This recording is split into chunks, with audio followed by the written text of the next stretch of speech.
안녕하십니까. 8월 21일 오전 11시를 넘기는 시간입니다.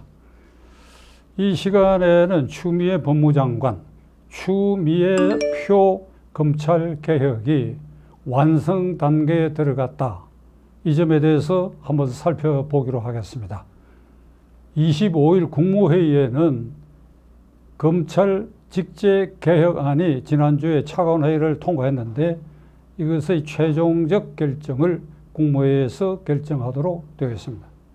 이 개편안이 통과되면 추미애 표 검찰개혁은 1차로 완성되는 것입니다. 제가 1차로 완성된다는 뜻은 2차로 공수처가 발족하게 되면 그것이 완결되는 것입니다. 1차 완성, 2차 완결. 공수처 발족 관계없이 1차로 검찰개혁은 완성되게 되어 있습니다. 지난 1월에 추미애 의원이 법무장관으로 취임해서 이른바 검찰개혁에 착수해서 제일 먼저 한 일이 윤석열 검찰총장을 총장실에 가두고 그의 힘을 빼는 작업에 착수했습니다. 그리하여 울산시장 부정선거 게이트 그리고 조국 사건 게이트 등 권력 실세와 관련된 사건들을 담당했던 대검찰청의 총장 참모 그리고 중앙지검장, 중앙지검차장, 한동훈 차장검사 그리고 각 지검에 핵심적으로 이 사건에 관여했던 중견 이상의 간부들을 인사를 통해서 전부 흩어버렸습니다. 그리고 2차 인사를 통해서는 실무부장 그리고 그 일을 실질적으로 맡았던 부장검사급 이걸 전부 날려버리기 때문에 검찰총장 윤석열은 완전히 우리에 갇힌 형국이 되고 말았습니다. 그리해서 특수부 기능을 중앙지검에서 사실상 폐지해버렸고 그리고 증권금융특별수사단 이른바 여의도 증권금융가에서는 저승사자단이라고 하는 남부지검의 증권금융수사단도 폐지해버렸습니다. 이 폐지는 그 기관에서 권력 실세와 관련된 일련의 사건들을 수사했기 때문에 폐지해버렸습니다. 이번 직제 개편안은 이 반부패 강력부 그리고 공공수사부를 중앙지검에서 없애버린다는 것입니다. 그게 무슨 뜻이냐?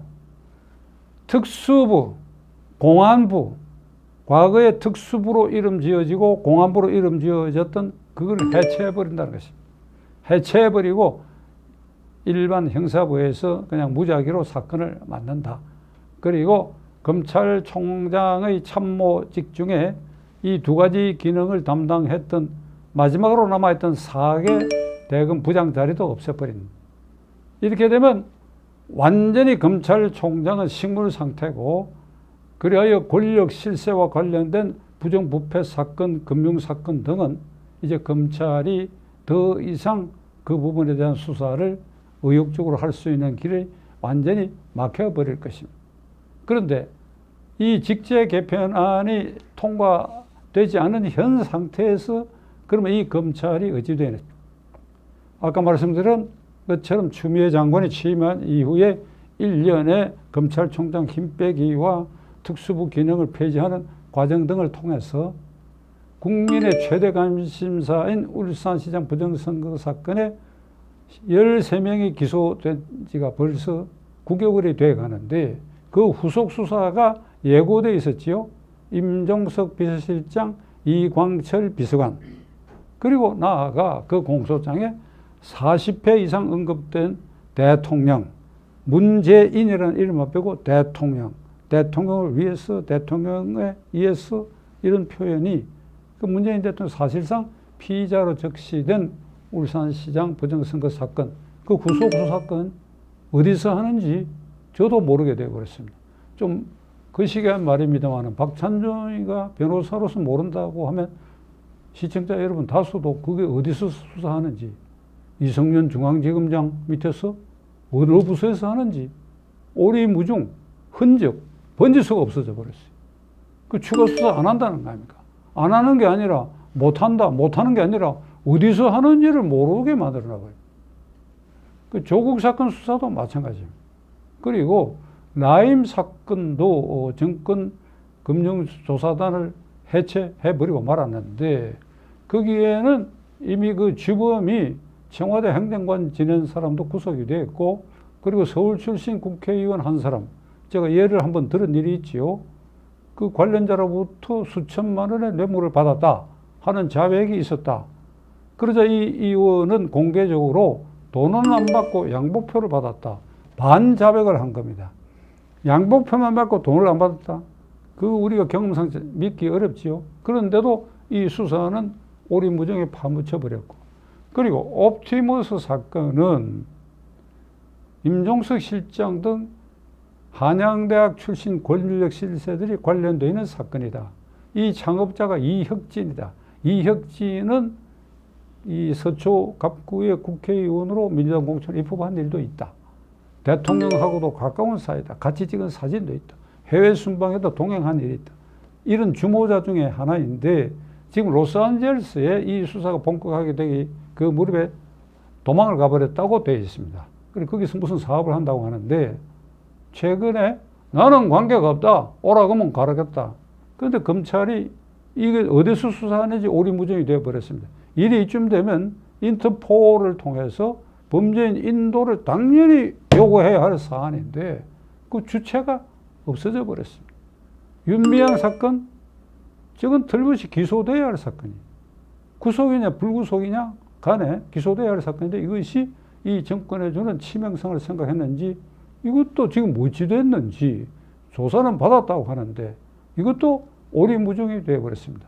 박원순의 성추행 사건도 무슨 오락가락 하면서 피해자가 계속해서 변호인을 통해 가지고 이 피해 사실을 얘기하고 있는데도 이것도 오리무중. 오거돈 사건도 어떻게 수사가 되는지 지지부진합니다.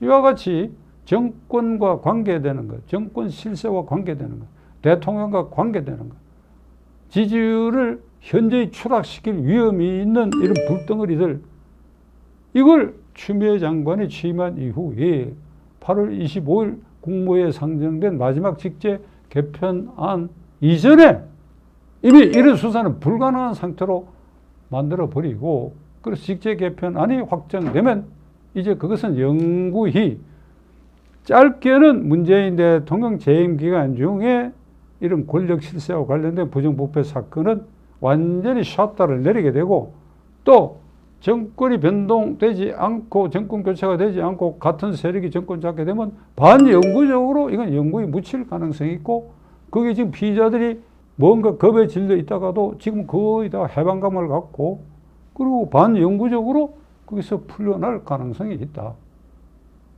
이게 다른 나라 예를 들기가 거북합니다만은 검찰개혁을 추진하는 주체가 법무장관 추미애다. 그러면 자연인 추미애는 검찰개혁을 추진하는 데 있어서 흠결이 없어야 됩니다. 당장. 그러나 미국이나 일본 같으면 그걸 추진하는 법무장관 신상에 그 자신이 피의자로 돼 있다. 이러면 그 자리에서 물러나야지요. 추미애 장관은 동부지방검찰청에서 아들이 군 복무 시기에 탈영했다, 군무 이탈했다는 혐의로 고발된 상태입니다. 제가 법조인의 한 사람으로서 이 사건을 비교적 자세히 이 정보를 두고 분석한 바에 의하면 추미애 장관의 혐의가 명백한 방향으로 가고 있다 해서 제가 또 단정하면 또 뭐라 할 것 같으니까. 여러분 제 말 알아들으시겠죠?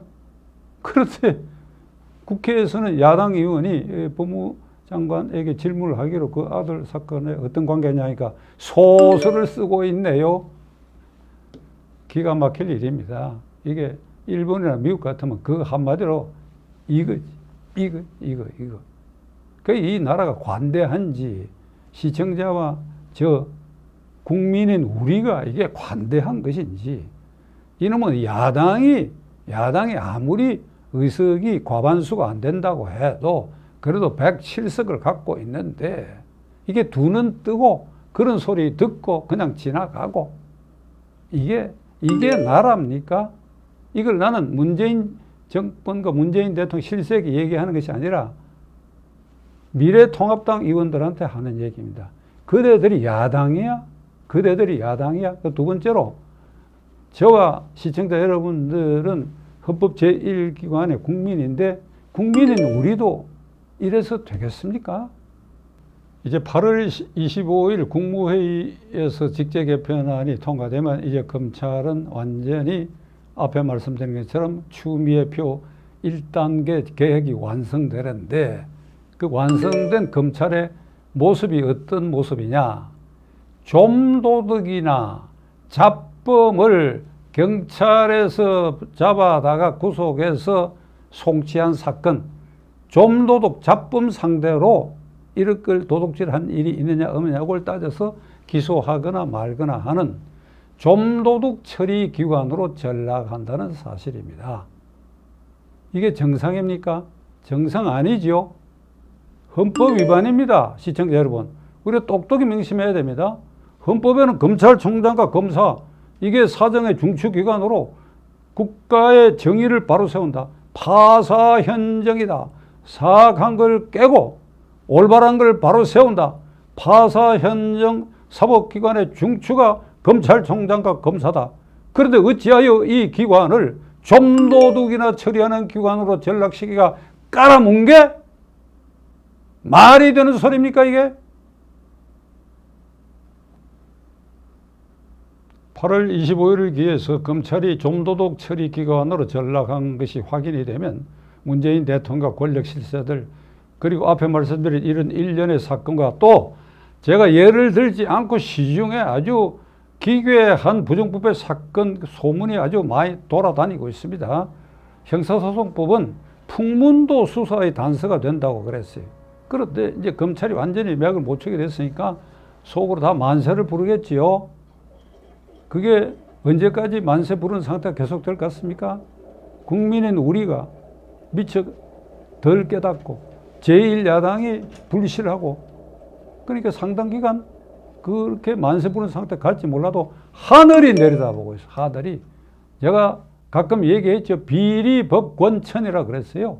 하늘이 권력, 법을 어기는 자, 권력을 남용하는 자들을 용서하지 않을 것이다. 미래통합당 김종인 위원장, 주호영 대표 25일 전에 저지하세요. 광주 가서 뭐 개인적으로 참여도 하고 뭐 이런 것 같은데 이 저지하는 게 더 급한 일입니다. 지켜보겠습니다.